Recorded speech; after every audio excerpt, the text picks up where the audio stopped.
नमस्कार, किस्सा यूपी का देख रहे हैं आप। मैं हूं आपके साथ सबा शाहिद शेख। उत्तर प्रदेश विधानसभा में नेता प्रतिपक्ष अखिलेश यादव ने सीएम योगी पर कई तरह के आरोप लगाए और सवाल खड़े किए थे, जिनका सीएम योगी ने अब चुन चुन कर जवाब दिया है और सपा की धज्जियां उड़ा दी। वहीं सीएम योगी ने मशहूर शायर दुष्यंत कुमार का शेर भी पढ़ा। उन्होंने अखिलेश पर तंज कसते हुए कहा कि तुम्हारे पांव के नीचे कोई जमीन नहीं, कमाल ये है कि फिर भी तुम्हें यकीन नहीं। इस पर सत्ता पक्ष के लोगों ने खूब तालियां बजाई। योगी ने कहा कि कुछ लोग चांदी का चम्मच लेकर पैदा होते हैं, उन्हें जमीनी हकीकत के बारे में कुछ पता नहीं होता, वो गांव के लोगों और किसानों का दर्द कभी नहीं समझ पाएंगे। साथ ही सीएम योगी ने शिवपाल यादव को लेकर भी तंज कसा। उन्होंने कहा कि शिवपाल यादव के साथ मेरी हमदर्दी। इसी पर चर्चा के लिए हमारे साथ मौजूद है कैपिटल टीवी के एग्जीक्यूटिव एडिटर राजीव जी। राजीव जी, बहुत बहुत स्वागत है आपका। धन्यवाद। विधानसभा में क्या कुछ हुआ और सीएम योगी ने अखिलेश यादव को क्यों आड़े हाथों लिया? देखिए, अखिलेश यादव जिस तरीके का सवाल उठा रहे थे, वो उनके पास नैतिक अधिकार है ही नहीं। ये जो मोरल रिस्पॉन्सिबिलिटी कहते हैं, वो राजनीति में जिस तरीके से खत्म होते जा रहा है, सारे विपक्ष की पार्टियां जिस तरीके की बातें करती है, ये उन पार्टियों के लिए तो सही है जो कभी सत्ता में नहीं रही है। कोई भी पार्टी जो सत्ता में रही ही नहीं, उसके ऊपर सवाल नहीं उठाया जा सकता है। लेकिन जो पार्टी सत्ता का सुख भोग चुकी है, जिसके ऊपर ऐसे ही इतने सवाल उठे हुए हैं, अगर वो सामने वाले से सवाल पूछेगी तो उसका मतलब है कि उसे दुगने रफ्तार से सवालों का जवाब देना पड़ेगा। यही चाहे लोकसभा की कार्रवाई हो या कांग्रेस से उठे सवाल हो या फिर अखिलेश यादव के कुछ सवाल हो, इन सब का मायने यही होता है कि आप अगर एक उंगली उठाओगे तो आपकी तरफ 4-5 उंगलियां उठेगी। यही हुआ विधानसभा के अंदर।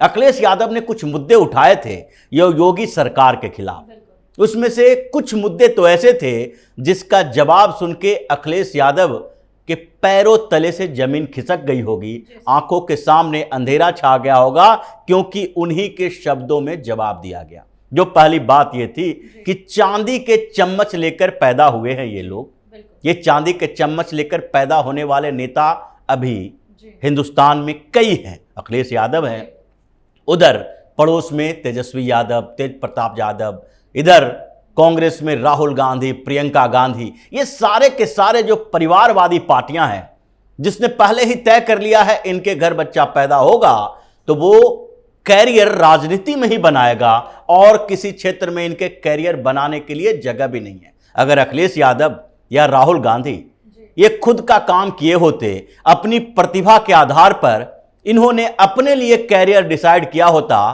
तो आज एक दुकान में सेल्समैन की भूमिका में भी इनको जगह नहीं मिलती। जो स्थिति इनकी है, चाहे ऑस्ट्रेलिया से पढ़ के आए या ब्रिटेन और अमेरिका से पढ़ के आए, चाहे राहुल गांधी हो या अखिलेश यादव हो, पहली शुरुआत तो इनको इसी बात से की गई।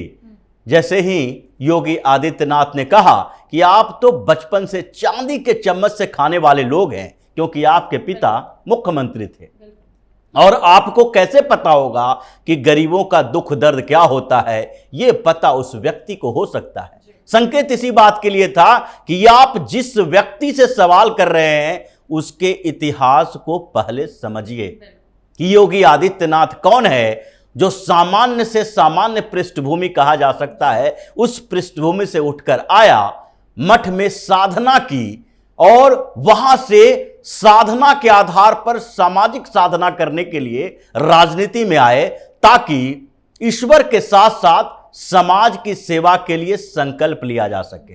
वो संतत्व की परिभाषा इसी आधार पर गढ़ते हैं।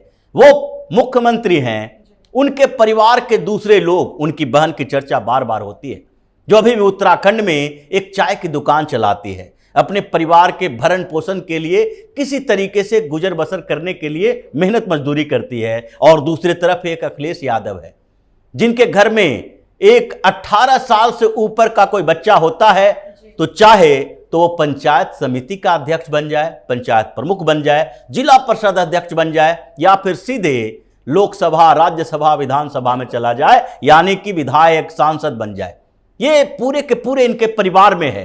ये ऐसा नहीं है कि सिर्फ नजदीकी, यानी कि मुलायम सिंह यादव अगर 2 भाई थे शिवपाल यादव और मुलायम सिंह यादव, तो ये दोनों के परिवार की बात नहीं है, उसमें राम गोपाल यादव का परिवार भी जुड़ जाएगा, मुलायम सिंह यादव के दूसरे भाई का परिवार भी जुड़ जाएगा, चचेरा, मौसेरा, ममेरा, जितने सारे लोग उनके करीबी रिश्तेदारों में हैं, सारे के सारे राजनीति में, समाजवादी पार्टी में और राजनीति में भी उस स्तर पर संगठन में भी भूमिका है, साथ ही जनप्रतिनिधित्व में भी भूमिका है। इन लोगों को ही टिकट मिलेगी। तो सबसे बड़ा सवाल का जवाब जो उन्होंने योगी आदित्यनाथ ने दिया, ये अखिलेश यादव के लिए शर्म से आंखें झुकाने वाली थी, शर्म से लाल हो गए कि जिस व्यक्ति से हम सवाल पूछने की हिमाकत कर रहे हैं वो व्यक्ति उस पृष्ठभूमि से आया है जो गरीबी को देखा है, जो गरीबी को इतने नजदीकी से देखा है कि गरीबों के दुख दर्द के बारे में उन्हें पता है। दूसरी बात, जो दुष्यंत कुमार के शेर की बात किए, उन्होंने साफ तौर पर यह संकेत दिया कि अभी भी रस्सी तो जल गई है लेकिन बल नहीं गया है, इनके हाथों से सब कुछ छिनता जा रहा है। विधानसभा में इनकी औकात यही है कि चिल्ला चिल्लाकर विधानसभा की कार्रवाई रोक सकते हैं, कानून बनाने से नहीं रोक सकते। आपके पास क्षमता ही नहीं है, आपके पास विधानसभा में इतने विधायक ही नहीं हैं कि आप किसी कानून को बनाने से रोक सके।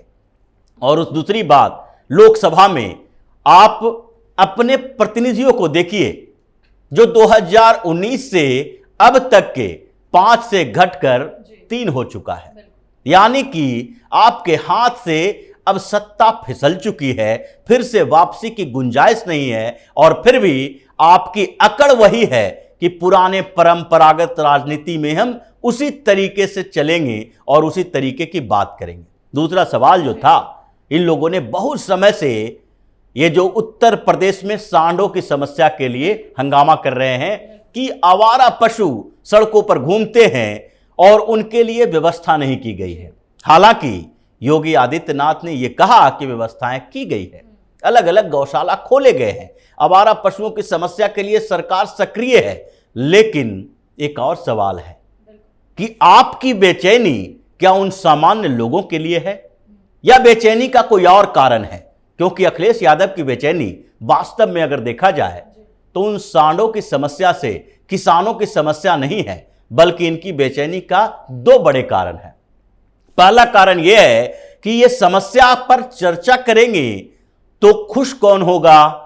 उत्तर प्रदेश का मुसलमान, क्योंकि यहां अवैध तरीके से चल रहे स्लाउटर हाउस जो है वो योगी सरकार ने बंद करवा दिया, गो हत्या को कड़ाई से लागू किया और गो तस्करी, गो वंश की पशुएं जो होते हैं, यानी कि सांड भी उसी गो वंश की परंपरा में है, तो इन पशुओं के अवैध तरीके से जो तस्करी होती थी उस पर प्रतिबंध लग गया, हत्या पर प्रतिबंध लग गया और अवैध तरीके से जो स्लॉटर हाउस चल रहे थे पूरे उत्तर प्रदेश में, जहां देखो वहां बुचड़ खाना, इनको प्रतिबंधित किया गया।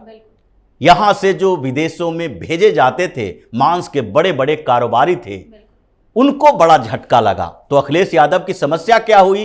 पहली समस्या तो यह हुई कि गो हत्या पर प्रतिबंध लगने से मुसलमान थोड़े नाराज हुए, जबकि यह नाराजगी सही नहीं कही जाती है। अगर 1947 से अब तक के राजनीतिक इतिहास देखेंगे तो उससे पहले और उसके बाद में यह बार बार सवाल उठता है कि क्या हिंदुस्तान के मुसलमानों के लिए गोवंश की पशुओं की हत्या करना और उसे खाना सही है?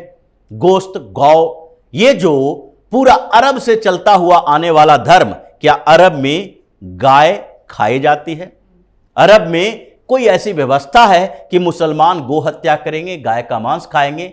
ये मतलब यूरोपीय सभ्यता में, अगर क्रिश्चियनिटी की बात करें तो यूरोप में गाय की संख्या ज्यादा है, वहां पर गोवंश के पशुओं की हत्या भी की जाती है, मांस भी खाए जाते हैं। लेकिन इस्लाम में, जहां पर इस्लाम का उद्भव हुआ, जहां से पनपे, वहां पर गाय की हत्या का कोई मायने मतलब नहीं रहता था।